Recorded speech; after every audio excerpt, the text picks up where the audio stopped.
बंदे को मेरे से किसी दूसरे से पूछ ले कि हॉबी क्या है, तो हमारी खूब सारी हॉबी हो सकती है, पर एग्रीकल्चर साइंस जैसी बातें, आर्किटेक्चर जैसी बातों में तो हॉबी आज भी नहीं हो पा रही, पर उस समय उनकी हॉबी हुआ करती थी।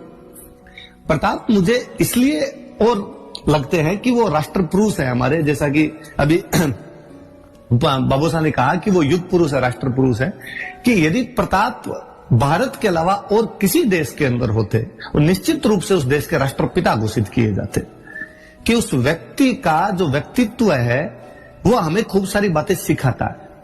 प्रताप हमें यह सिखाते हैं कि भले परिस्थितियां कितनी भी विपरीत हो, उसके बावजूद भी आप संघर्ष का रास्ता छोड़ नहीं सकते। प्रताप हमें यह सिखाते हैं कि अपने लोगों में किस प्रकार राष्ट्रवाद की भावनाएं भरी जाती है। उस मध्यकाल के इतिहास में छत्रगत साम्राज्य हुआ करते थे, लोगों में राष्ट्रवाद की भावनाएं नहीं हुआ करती थी, लेकिन मेवाड़ी जन जन के अंदर राष्ट्रवाद की भावनाएं यदि किसी ने भर दी थी तो निश्चित रूप से प्रताप थे। यूं थोड़ी दुर्सा आढ़ा ने कहा होगा, दुर्सा आढ़ा कहते हैं, विरुद्ध साहित्री लिखी थी उन्होंने प्रताप पर, पूरी एक 76 दोहों की बुक लिखी है। उसमें वो लिखते हैं कि अकबर पत्थर अनेक कई भूपत बेड़ा किना, कि हे अकबर तूने कई सारे पत्थरों को इकट्ठा कर लिया, अर्थात कई सारे राजाओं ने तेरी संधियां कर ली है, लेकिन ये सारे के सारे राजा बांटे हैं, हाथ ना आयो एक पारस राणा प्रताप सिंह। लेकिन हे अकबर, वो जो एक पारस का पत्थर प्रताप सिंह है वो तुम्हारे अभी तक हाथ में नहीं आया है। अकबर समद था तिह डूबा हिंदू तुर्क, मेवाड़ो तिण माए पोयण फूल प्रताप सिंह, कि जिस प्रकार समुद्र में सभी चीज डूब जाती है उसी प्रकार हिंदू और तुर्क भी डूब गए, लेकिन मेवाड़ का राणा प्रताप सिंह वह व्यक्ति है जो कमल के फूल की भांति उस समुद्र के ऊपर ऊपर तैर रहा है। दुर्सा आढ़ा वाली ये पंक्तियां, या जैसा कि पृथ्वीराज राठौड़ बीकानेर के मूर्धन्य साहित्यकार जो हुए और जिन्होंने दोहा बोला जो अक्सर आप तमाम लोग जानते होंगे, मायड़ जन तो एड़ो जन जेड़ो रणा प्रताप, अकबर सुत्यो ओज गैन जान सिरण सांप। कहते हैं दिन पृथ्वीराज राठौड़ को उनके दरबार में अकबर ने कह दिया था कि मैंने सुना है पृथ्वीराज राठौड़ आजकल राणा प्रताप मुझे बादशाह कहने लग गया है।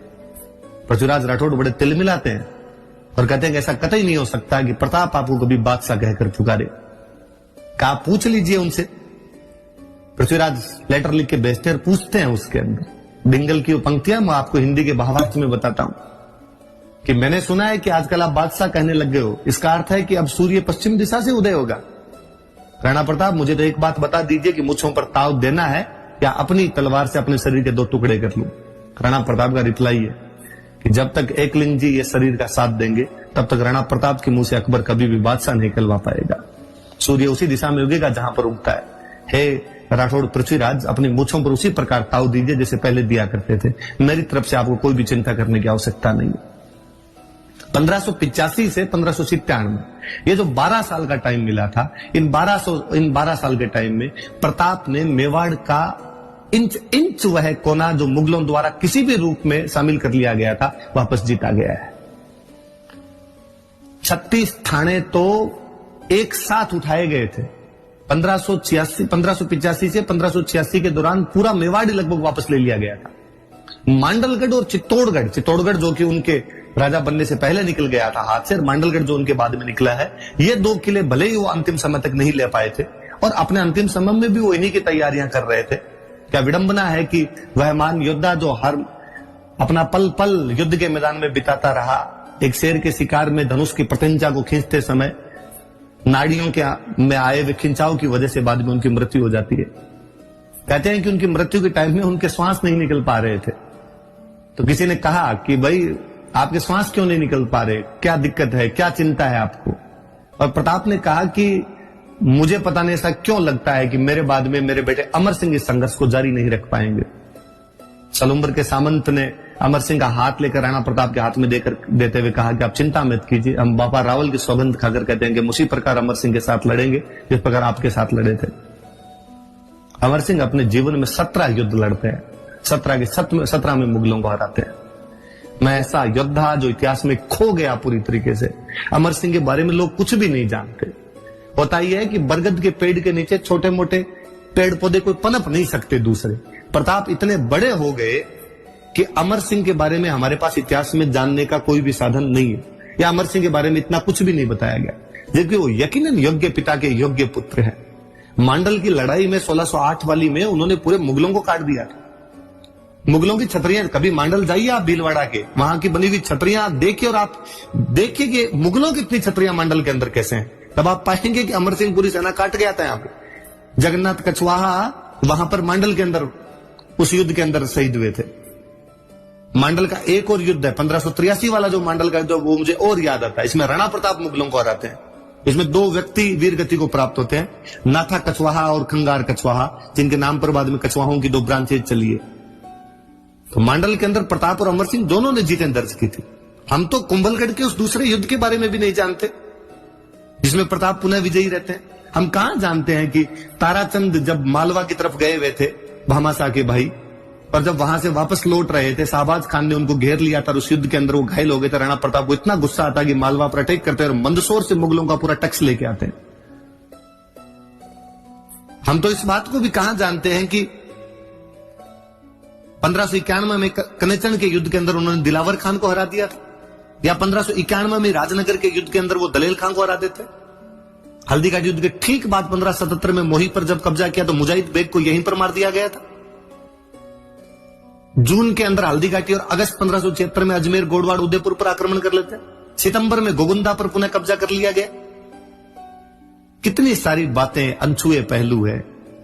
प्रताप पर इतने रिसर्च की आवश्यकता है कि जब प्रताप पर ढंग से रिसर्च किया जाएगा तब केवल प्रताप नहीं, केवल मेवाड़ नहीं, राजस्थान का इतिहास बाहर निकल के आएगा। मुझे बड़ा अचंभा हुआ, मैं 3 दिन पहले पढ़ रहा था कि सर टॉमस रो, जो कि अंग्रेजों का एक राजदूत है, वो जहांगीर के दरबार के अंदर है, वो अमर सिंह के बारे में लिखता है। तो लिखता है कि अमर सिंह राजा पोरस के वंशज है। करे ना कोई भारतीय इतिहास में इस बात को देखे, इस कंटिन्यूटी को मिलाए कि टॉमस रो पोरस से इनको कैसे जोड़ रहा है। पर इतिहासकारों के तमाम षड्यंत्र एक अलग पक्ष के अंदर रहे। मैं अपनी एक बात से इसको विराम दूंगा। भारत का बच्चा बच्चा जानता है कि डायर ने जलियांवाला कांड में गोली चला दी थी। जानते हैं आप जलियांवाला कांड में कितने लोग शहीद हुए थे? ऑफिशियल आंकड़े कहते हैं 379, पर हम कहते हैं चूंकि अंग्रेजों की सरकार थी, आंकड़े छुपा लिए उन्होंने, तो हमारी तरफ के आंकड़े 1000 कि जलियांवाला बाग में 1000 लोग शहीद हुए थे। ऑफिशियल आंकड़े 379 लोगों के हैं। किसने गोलियां चलाई? डायर ने। हर आदमी जानता है। उस डायर को हम भर भर के कोसते हैं, गालियां निकालते हैं। इतिहासकार चीजों को कैसे छुपाते होंगे कि 1568 में अकबर ने 30,000 कटवा दिए थे। आज दिन तक कोई किसी हत्यारे की तुलना अकबर से नहीं करता। हर हत्यारे की तुलना डायर से कर ली जाती है।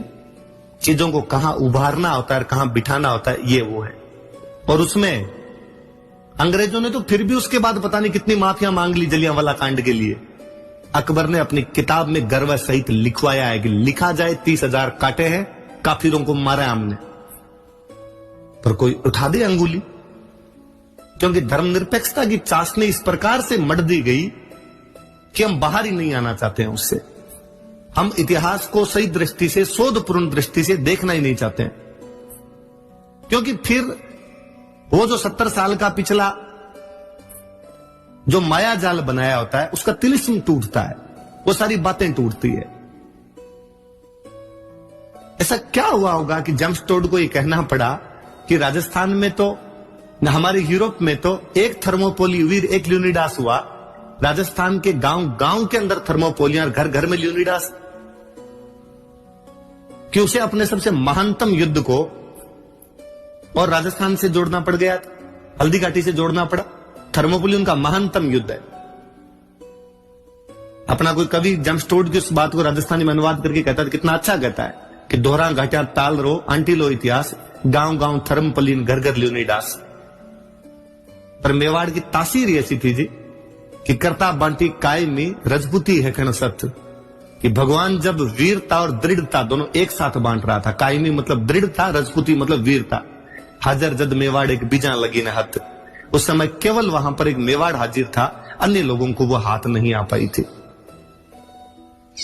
इस राणा प्रताप की इस जयंती की संध्या पर मैं आप लोगों को पुनः राणा प्रताप के बारे में खूब जयंती की खूब सारी शुभकामनाएं देना चाहता हूं। मैं चाहूंगा कि अगले वक्ता भी आए तथा वो बताएं, ताकि हमें और खूब सारी बातों का पता चल सके।